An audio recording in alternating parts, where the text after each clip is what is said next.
point out that the sun shines down its power to all the world and makes the wind blow strong as it will. I wonder how gentle rains can fall upon the land, so lovely earth can stay lovely still. Hello, ladies and gentlemen. Welcome to the 506th edition of Energy Week with George Harvey and Tom Fennell. Tom, you're supposed to say in the flesh. In the flesh? Tom is home, but we will go ahead and do our stuff anyway. I want to start out by a couple of things, one of which is to say that the information that we're talking about is from articles that you can find at my website, geoharvey.com, Geoharvey. Also, and there are links there, and I've tried all these links, and they all work. How about that? I actually test my links every day. If I don't know a particular site, I test it on a different computer. But nevertheless, if a person goes down on a computer screen and looks below, there's a couple of different ways you can get to the posting that Tom and I used as a source for this show. The show's starting on the 12th of January. It's a whole nother blog. Yeah, it's a different blog. I want to work. I mean, it's fine. It's good. Yeah. Place to get your links. Every one of those links works. Right. And what I want to say before we go ahead is this show is a, is a labor of love. It is not something that's paid for. Nobody is paying for my blog. There are people who donate to it, but historically the donations have never quite been enough to cover the costs of the show, which are not big. Well, we don't get very, very big salaries. We don't get any salaries, and we don't even get coffee. Yeah. We are appealing for some financial help, not big financial help, and it's not for Tom, it's not for me, it's not for my blog. In this case, what we're looking for is financial help for BCTV, BrattleboroTV.org. And if you go to BrattleboroTV.org and make a donation, please leave a note saying that it's to support Energy Week. But Brattleboro Community TV is a real asset to the town. Oh, not just the town. It's not just Brattleboro. It's a set of communities. I think mostly in Windham County. It might be that all are in Windham County, but they're all in Windham. Yeah. Could be. Well, local. This show is taken up by I think all of the other community TV stations in Vermont, most of those in New Hampshire, a bunch in Massachusetts, but I think there's a total of 40 across the country that take this up. As I said, Tom doesn't get money out of it, I don't get money out of it, but it costs Brattleboro TV money to tape the show. And that's what we're looking for. We're looking for financial support for BCTV, which, as I understand it, is something that you can get a tax deduction on. So please go to BrattleboroTV.org and donate something and say that it's to support Energy Week. We have a certain amount of money that we're supposed to deliver. Now, are we ready to go, Tom, or is there more that you Pretty much. Okay. I got a little summary that I'm going to mention. It's five lines, and the reason why I have it is the original documentation had this summary at the end of it. So I just figured out looks better to do it in the beginning. And it's like I say, it's 5 lines. Okay, sentences. Go ahead. Okay, ocean heat hit a new record for the 4th year in a row. The warmest 9 years on record were all in the last 9 years. Yeah, do you think climate change is happening? Heavy rain poured down on California for another week. Well, California just found out there's climate change happening. I guess they already knew, though. Energy storage can be a cost-effective alternative to transmission lines. That's a good one. That's It's an excellent one. really good. And there is more news on batteries, some of which is pretty amazing. It's pretty amazing, some of it. In fact, we're going to start with that. So, we set to go? Well, we got an introduction coming on the day of Thursday, January 12th, which was a week ago. Yeah, that's right. There's a picture of an automobile. It's made in China, I believe, called a Rivian. I think the Rivian's made in the United States. I might be wrong. Is it really? Yeah, I believe so. Well, it's not going anywhere, but there's a guy in that car, and you can see his hands on the steering wheel. It actually is probably moving. It ain't moving very fast. No, it's not moving very fast. It's barely moving. This is an article from Clean Technica, and you have a title for the article, I'm sure. And I quote, New University of Central Florida develops battery could prevent post-hurricane electric vehicle fires. Yeah. Significant.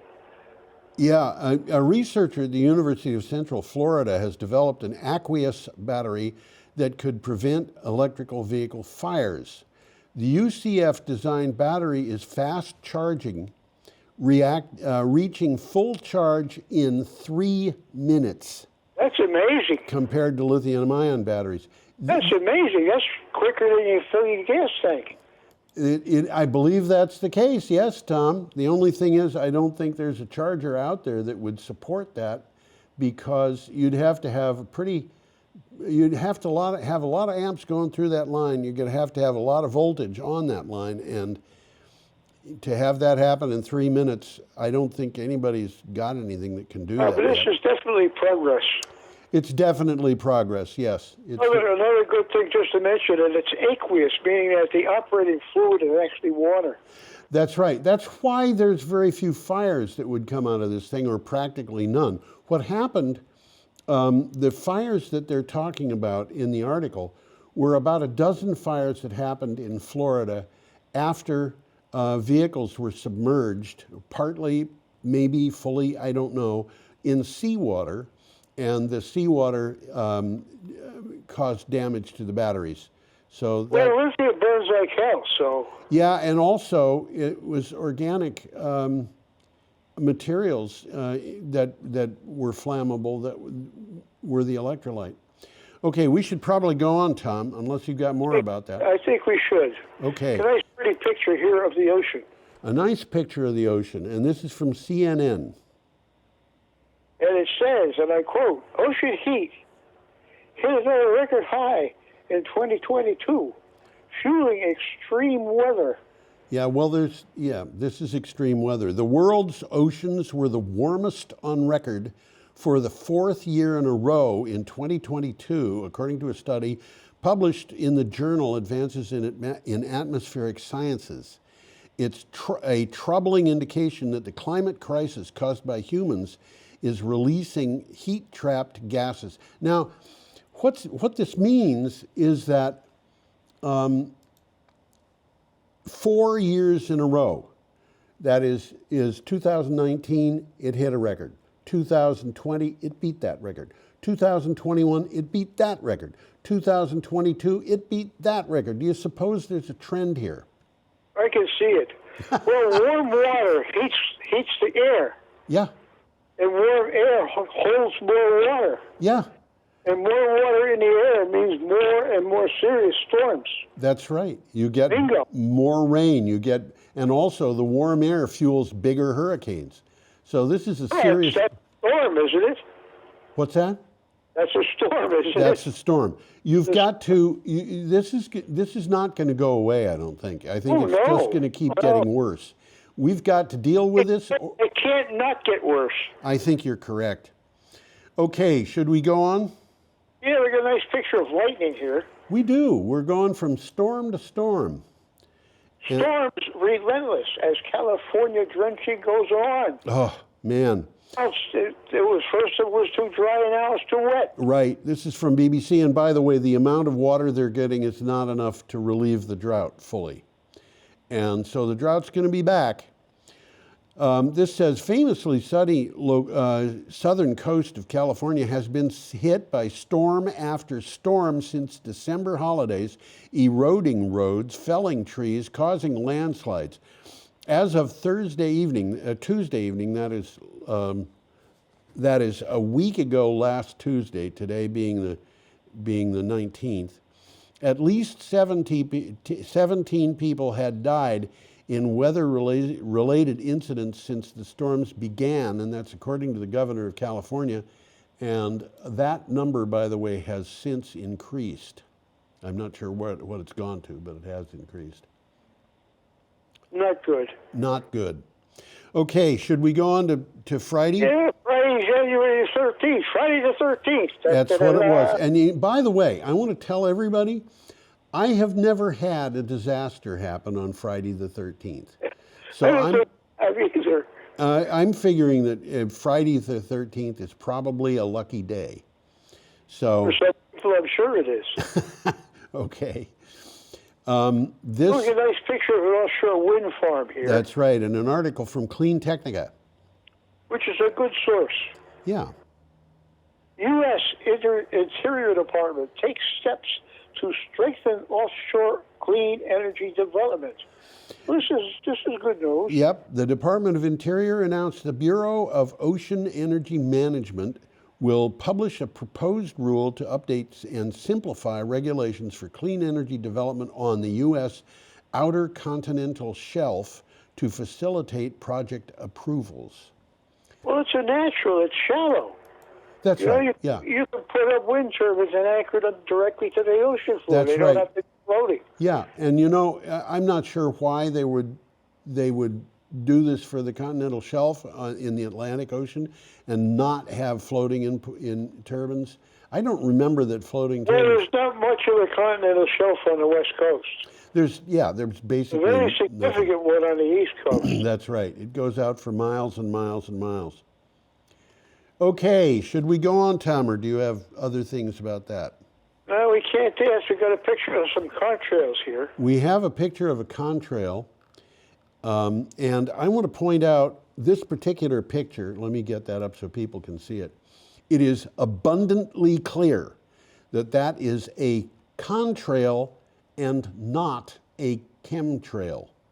And there are two good indications here that it's a contrail, one of which is it's dissipating. It's dissipating, but the other thing is it forms behind the aircraft rather than at the aircraft.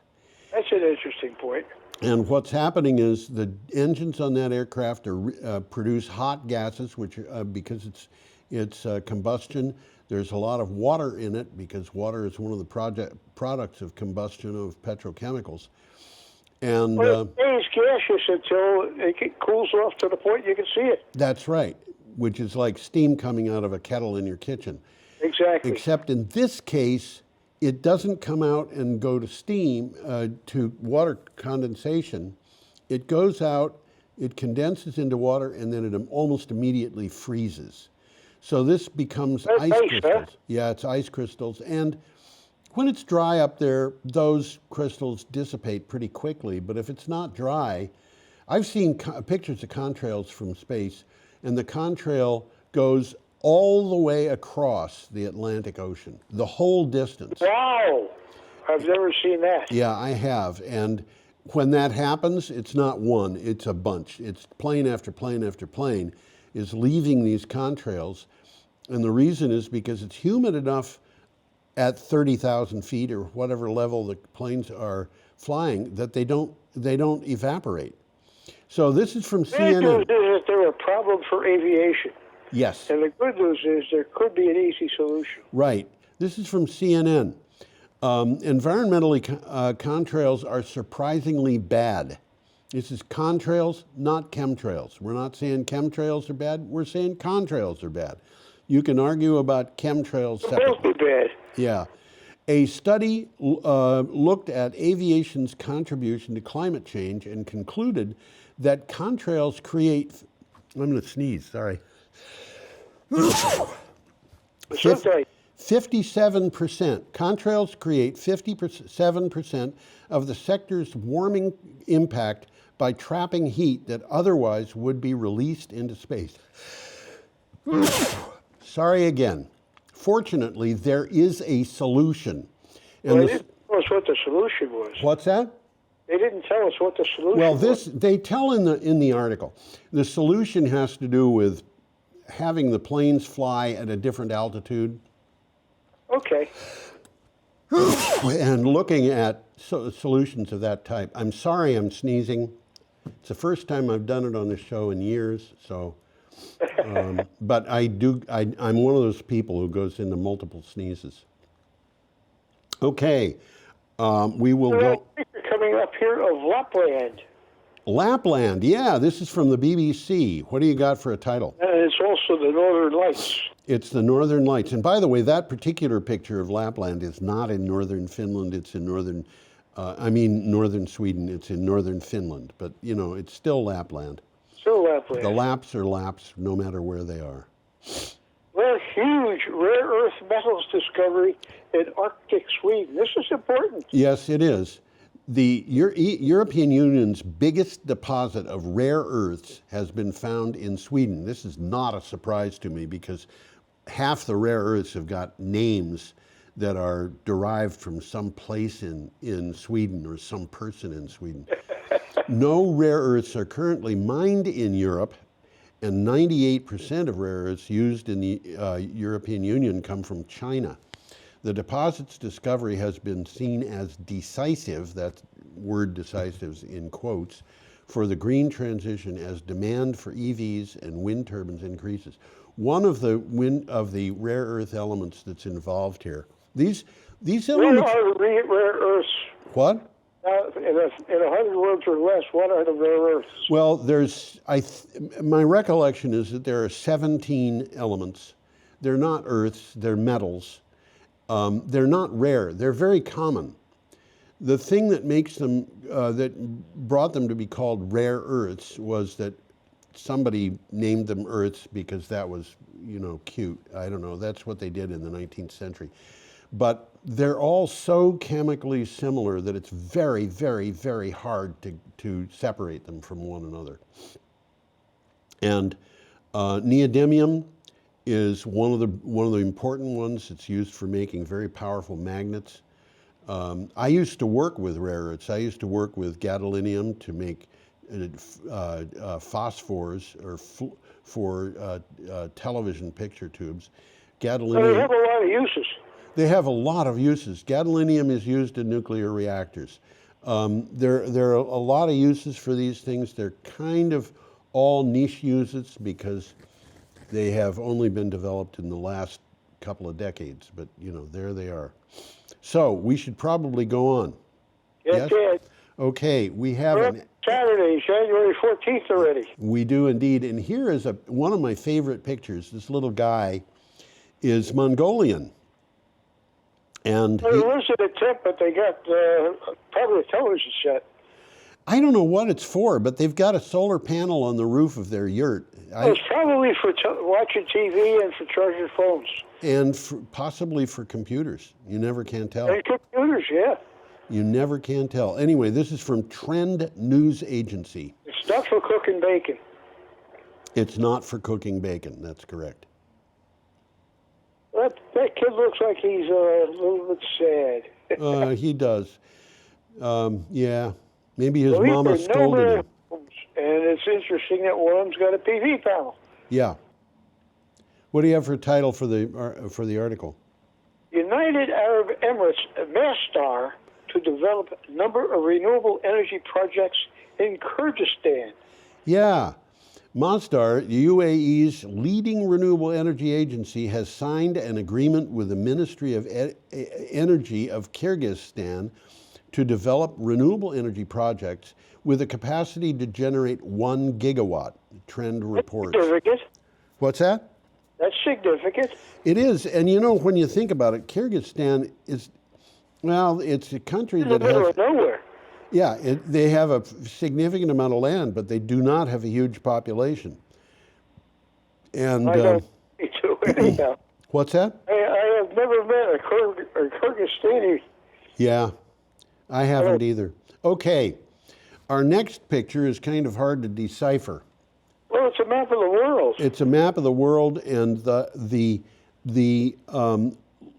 light-colored areas in this map that you see in the oceans are all currents and eddies and swirls of warmer areas. Well, the orange ones are warm, and equatorially, there's just one virtually covers the globe. Right, and those swirls that you see off the coast of Africa and places like that are circular eddies, I think. That's what I think they are, But too. this is a NASA picture that shows what the heat there is. This is from Clean Technica. What do you have for title, Tom? Oh, did I forget that? I don't know.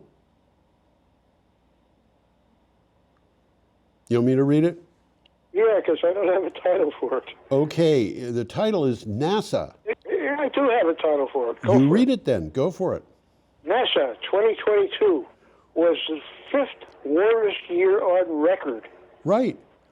The last 9 consecutive years have been the warmest 9 years on record. And by the There's no such thing as global warming.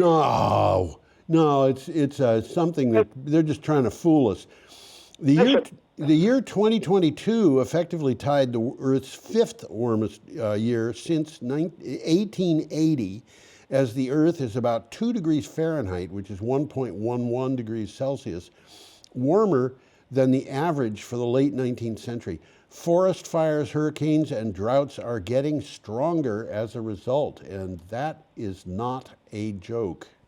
By the way, there's nothing magic about 1880. It's just that's when they started recording. Yeah, and actually, there are different ways of looking at the record, and one of the ways that came up recently was scientists were looking at the record that is trapped in Greenland's ice, and they can bore holes down and look at the ice and see year by year what was going on in Greenland. Well, Greenland's ice is dangerous because it's on land, and when it melts, it will tend to raise ocean levels. That's true. Floating ice, when it melts, it does not raise the ocean's levels, just like ice cubes in a drink. That's right. Okay, we have a picture now of a Tesla Model Y, and again, an article from Clean Technica. No grill. I think you're right. No grill.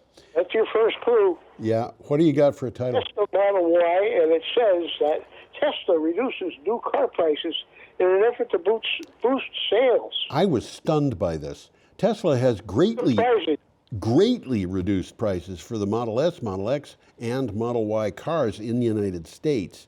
In some cases, the price reductions make the Tesla cars eligible for tax reductions, magnifying the result. There are similar reductions in Europe, and after price cuts in China, Tesla sold 30,000 cars in 3 days. Yeah, now, a good day, good week, didn't they? Yeah. Now, what has happened here is that Tesla reduced the prices apparently because of... They're getting competition now. What's that? They're getting competition. For a while, they were the only electric car in the market. Yeah. They are getting competition in the United States. They already had competition in China. What happened was the Inflation Reduction Act, which is called the IRA. I thought that was Irish Republican Army, but somehow it got moved to a different meaning. The Inflation Reduction Act had effect on car sales and so forth. But one of the things that it does is it limits the highest price that you can pay for a car and get a tax reduction for it. And Tesla's cars were all too expensive. So Tesla reduced the prices of its cars so that they would go under that and would give a person not just the reduction in price that they gave, but also tax reductions, the financial incentive. And some of the reductions that Tesla did on these cars were as big as 20%. This is a big deal. Significant, absolutely, yeah. Absolutely. Okay, we're up to Sunday, January 15th. We have another article from Clean Technica, and I'm going to... We got a picture of a high line. Very pretty, isn't it? Yeah, I think that's about as pretty a picture of a power line as I've ever seen. I don't think power lines are particularly pretty. I don't either. Yeah, what do you have for title? Electrifying everything is a critical pathway to decarbonize the world and our lives. Yes, Well, electrifying everything makes a lot of sense. it sure does. A number of organizations, such as the World Bank, have developed, quote, pathways, end quote, or, quote, pillars, end quote, for reaching net zero emissions globally by 2050. The core strategies are remarkably consistent, and one critically important pathway is electrifying everything. And what Well, a lot of that's going to happen simply because it's economical. I absolutely agree. It's, you know, they're looking at a situation where they want to have, if you have a car, they want it to be electric. If you have a home that is being heated, they want it heated electrically. And we're at a point now where we can do all of that without using fossil fuels much more cheaply than we can using the fossil fuels. So the way that we have been doing things in the past is being changed to a new way. And Well, if you don't have to pay for fuel, you're ahead of the game. I think that's probably true.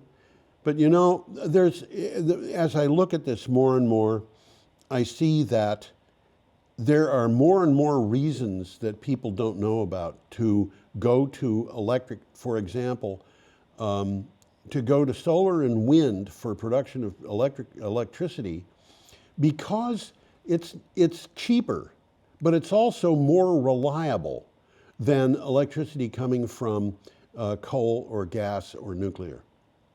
And No, more reliable? more reliable. People don't More realize reliable than coal. You know that. this. Well, you know, I'm going to tell you something, and I think a lot of people are going to hear this and they're going to say, no, he's wrong, but I can show how it's true.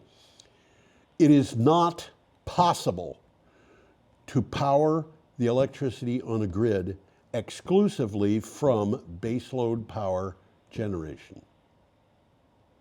It's not, huh? It's not possible. What? It's not. It's not because it fluctuates. The grid fluctuates and baseload power plants don't. You need some way to power that grid to follow the load. And if you look at the meaning of the word baseload in baseload power, it means the lowest demand load that happens during a period. And for a baseload power plant, that should be the lowest demand it has to supply during its lifetime. And the reason is because those plants produce really cheap power by not having the bells and whistles on them that are required to follow the load.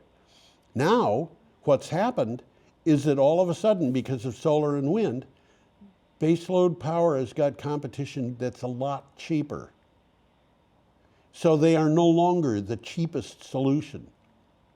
And that means baseload power is really kind of obsolete now. And especially given that we've got There's no reason computers. why you can't use, say, like solar as baseload power. Well, it substitutes for baseload power, but it's more reliable because you can adjust the output. And when you have batteries, you can adjust the output instantly, which you could never do with baseload power and the various power that goes along with it. And it's very cheap. For maintaining the frequency. Okay, I'm going to go to the next piece here. This is also from Clean Technica, and we have wind turbines. You remember wind turbines, Tom? I certainly do. Do you? I was surprised. You know, I never expected wind turbines. Who would have thought of such a thing? No, I would have never expected this kind of thing. By the way, in this picture, if you look at the horizon, off to the left, you can see there's buildings over there. And those buildings are Copenhagen. They're in Copenhagen. So these turbines are very close to Copenhagen. Oh, yeah. What do you have for a title? That's the title for the picture. That's the title. Another year, another record in Denmark's renewable energy progress. Yes, that's what it says. In the past 40 years, Denmark has integrated 7 gigawatts of wind and PV solar capacity into its electric grid. The fresh numbers from Gigawatts is gigawatts, buddy. What? Gigawatts is gigawatts. That's right. The fresh numbers from 2022 show that the country's electricity needs are now covered 60% by renewables. In 8 years, that figure will quadruple. And what they're saying is, yes, it's going to go to 240% of the country's needs are going to be covered by renewables. Well, the demand is there. 240%? Yeah, there's going to be a big buildup there. At 240%, they're going to be heating their houses, they're going to be running their industry, they're going to be powering their cars and buses and everything else. And at 240%, yeah, absolutely. And I want to point out there are already pretty damn cheap, and the wind is also getting cheap, and money talks. Yeah, there are already places, and one of them is Schleswig-Holstein, which is a German province just south of Denmark. Schleswig-Holstein and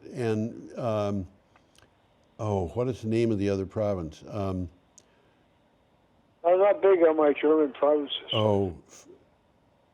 I've forgotten the name of it, but it's Bavaria? Well, it's the province that's just east of that on the Baltic Sea. Those provinces are producing more electricity than they use, and they're shipping the excess to other parts of Europe. So, why not? Danes are going to have 240%. Yeah, if they have more than they need, they'll ship it elsewhere. That makes sense. Absolutely. Or they'll make hydrogen with it. This is very useful. Okay, we have our next picture. Let me put it up. Oh, this is a nice picture. This is a nice picture, Mackinac Island. Yeah, Mackinac Island. I couldn't find it. What's that? I looked up Mackinac Island on a map and I couldn't find it. Well, do you know where the Straits of Mackinac are? Yes. Okay, Mackinac Island is just kind of at the point where those open up into Lake Huron.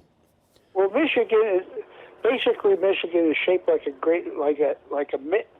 Yeah, the lower peninsula. It was this thing up at the top that's a long, thin, narrow strip of land that's about the size of Vermont, New Hampshire put together. Okay. And between the two of them, what you got Michigan is surrounded by Great Lakes. Right. Got 3 of them: Huron, Superior, and Michigan. Right.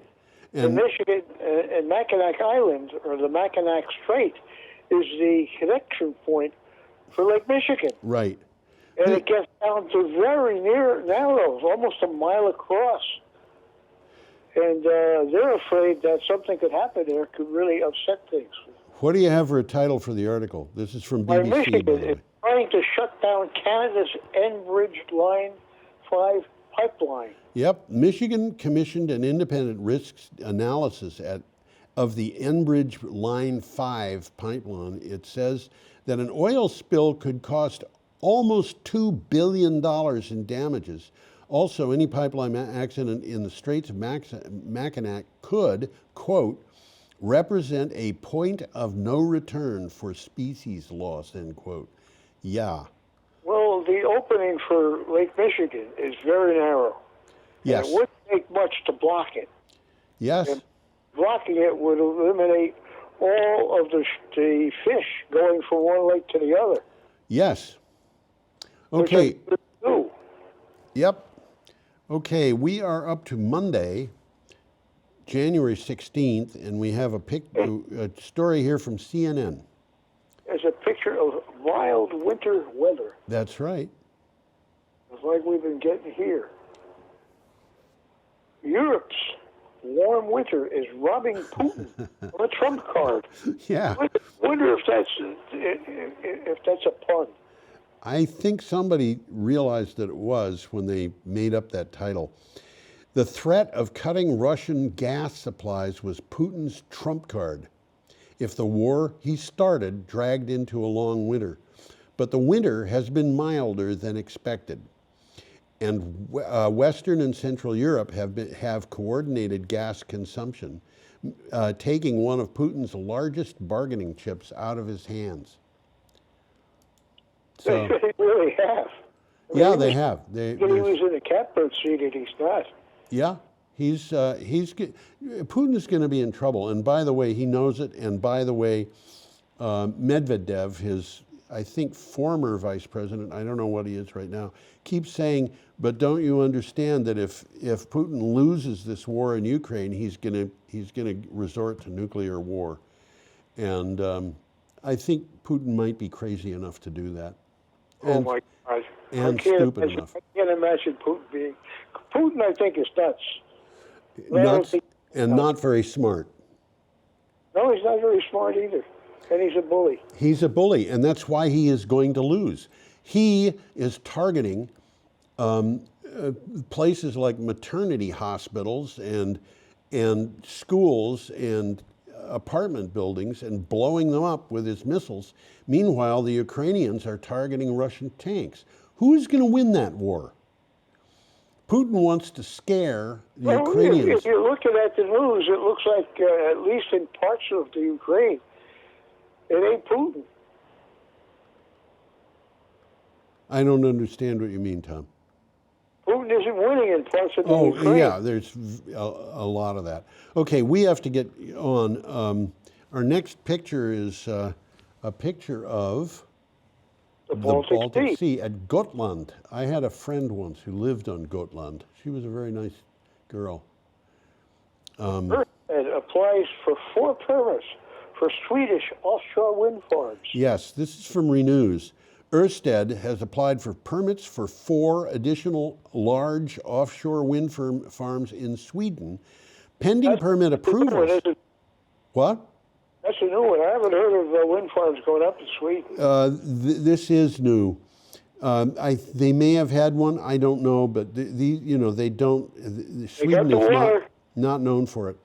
Pending permit approvals and a plan for offset grid build-out, Ørsted aims to deliver the first commercial-scale offshore wind projects in Sweden by 2029. And there's a lot of capacity that they're talking about building out here. Water. Okay, I'm going to move us on, Tom, if you don't mind. I'm already ready. We got a nice picture of Davos. Davos, which is interesting because Davos is a ski area. Yes, it is. It doesn't look like a ski area to me. Well, I think that's not a winter photograph, but Davos right now is not. It's the World Economic Forum is meeting there, which it does every time it meets. But Davos does not have skiing now because there's really not any snow to ski on. That's what I've read. Well, that's what they call it, snowless Davos. Yeah, and this is from earth.org. And what do you have for title? Global leaders and climate activists gather in snowless Davos, right, ahead of the World Economic Forum 2023. Yeah, at the Swiss resort of Davos, where the World Economic Forum 2023 is meeting, snowpack remains meager on the lower slopes due to a massive heat wave, bringing high temperatures to Europe and forcing ski resorts to shut down operations. So the ski resorts are not happy about it. So there is a point at which ski resorts in Switzerland agree with Vladimir Putin, who is not happy about not selling them gas. Okay. Well, there's a picture coming up. It's Abu Dhabi. I lived down there for a year. You what? And there was something like that in Abu Dhabi when I was down there. I was going to say, Tom, you've been in Abu Dhabi, haven't you? And it doesn't look like. No, I never was actually in Abu Dhabi. Oh, really? I lived about 50 miles away. Oh, really? I have a friend who used to go to Abu Dhabi on business 2 or 3 times a year, and he talked about how, when he started, there were places you could buy property and it was practically free. And all of a sudden it went into millions of dollars per acre. And the reason is because of the buildup that you see there. I should put that up so people can see it. Okay, Yeah, this it is, really has built up. Well, it's turned into an economic center. yeah, this is from CNN. A major oil exporter is hosting a UN climate summit. Opinions are divided. Divided, yeah. The COP28 climate summit is mired in controversy. It's being held in one of the biggest oil exporting nations, the United Arab Emirates, and headed by one of the most prominent faces in its oil industry. Some people fear that it has been hijacked by fossil fuel interests. Well, they don't provide any evidence. Maybe the article does, but that would surprise me. But you know, if you're working against the wind here. yes, and I don't think that this has actually been hijacked. So I'm not. I don't think so either. We're reporting news, and this is what people think. So I'm not going to get into that. Now this next. Moving right along here, we got an orchard of walnut trees. Yes, and let me put that up so people can see it. You'll notice that is a big orchard of walnut trees, which happens to be in a big puddle. Now, is that part of his growth cycle, or is No, it this is because of the flooding that has just happened in California? Yeah, California. This is from the BBC. California hit with one final round of storms. Yeah. Well, how do you know it's final? The storms that have come so far have all been had forecasts predicting that they were coming. And in fact, in one point, we saw 4 storms lined up in a row, and they could see these storms coming across the coast. Yeah, this is from BBC. California has been hit by a final round of storms, bringing more rain and snow to the state on starting Tuesday. That is the day before yesterday. We are at the 19th of January. That means starting on the 17th, according to the National Weather Service. But a final gasp of wet weather will hit some areas on Wednesday and into Thursday, Thursday being today as we're recording this. Strange things are happening, huh? Strange things are happening, and unfortunately, that's the way things are. Okay, we have Here's an interesting picture of a Lion Electric school bus being charged. Yeah, school buses being charged. This is from Clean Technica. What do you have for a title, Tom? EPA requirement keeps electric buses out of low-income schools. That's unfortunate. It's unfortunate, and it's kind of maddening. And this is one of the things. Well, let me read the synopsis. In order to qualify for the first round of funding from the EPA grants, school buses, school districts are being required to identify these specific diesel buses they replace with electric buses. The problem is that there are many of the low-income school districts don't own buses. They don't own their own buses. They rely on. They're relying on a bus service to. Exactly. So they don't have buses they can specify. So they can't get the grants, and that is. I know I've talked about this on the show. That school buses are an ideal for electric buses. Absolutely.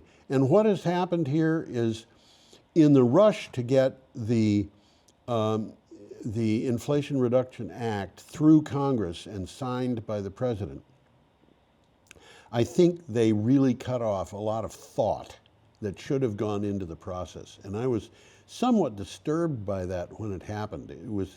This is a process that really, it could have been more, as I said, thought through. And I was worried at the time, and I'm still worried that we're going to see more of this, that there were things done that really should not have been done quite as fast as they were. And this is a good example of what happens when you get things through a legislature too quickly. Well, we're coming up for the last day of the week. We are indeed. And by the way, before we go into it, I want to say every once in a while I see a law that I really like. And my favorite law of all time is a law that was passed in Kansas. And that law says that when two trains are stopped at a crossing, neither one is allowed to move until the other one does. That's brilliant. And I believe it. Yeah, absolutely. Okay, our Here's next. another picture of a cable. It's really several cables. Well, it's Connect Singapore with Australia. and we've talked about this before. Yes, we have. This is a huge project. This article is from Clean Technica. What do you have for a title? Billionaires battle over Sun Cable. Yeah. David Watersworth. Well, David Waterworth is the author of the article, and the reason his name is there is because I wanted to make it clear that this was an opinion piece, and it came from this David Waterworth, who, by the way, lives in Australia. The synopsis says, disagreements about management of Sun Cable, the world's biggest renewable energy export project, led to numerous conflicting headlines. I was hoping, I being David Waterworth, that after 4 days the dust might have settled and the situation might be clearer. I'm not sure, but here's what I can make of it. Now, I would refer anybody who wants to know what this is all about to the article. Well, I got some technical stuff about it. Okay, let's hear. 3,000 miles. What's that? 3,000 miles. Okay. 3 gigawatts. Yeah. 300 kilovolts high voltage DC. Right. It's a transmission line plus 40 gigawatt hours of storage. Right. Project will provide about 20% of Singapore's electricity. This is a big project. And basically, Further expansion is planned. And it says again here that Singapore produced 95% of its electricity in 2015 from natural gas.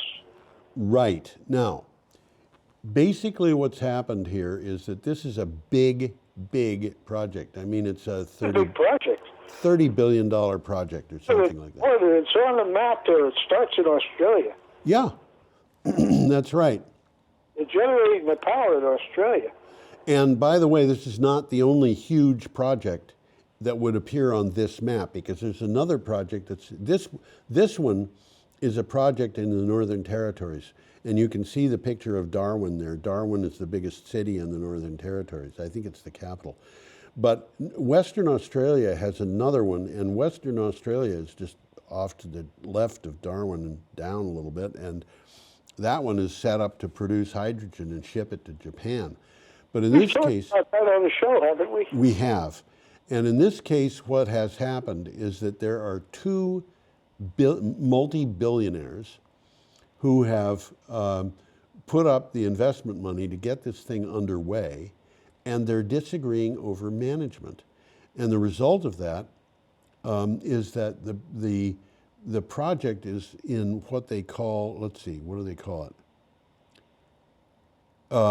It's in the United States we would call it receivership, but it's called administration, which means that it's being managed by somebody other than the owners. And the reason is because these two multi-billionaires just couldn't agree on how it should be managed. They couldn't get anything done. They couldn't get anything done. That's right. And they are apparently prepared to proceed with it, but nothing is happening because they can't agree. And, you know, I think at least one of them would take it underway by himself if he can. Okay, should we go on, Tom? We'll play. Okay, we have a picture here of a plane taking off at Heathrow Airport, and that actually is a plane taking off at Heathrow Airport, and a story from CNN. The rich This is an interesting headline. The rich should pay higher fares to clean up aviation, says a Heathrow boss. Right.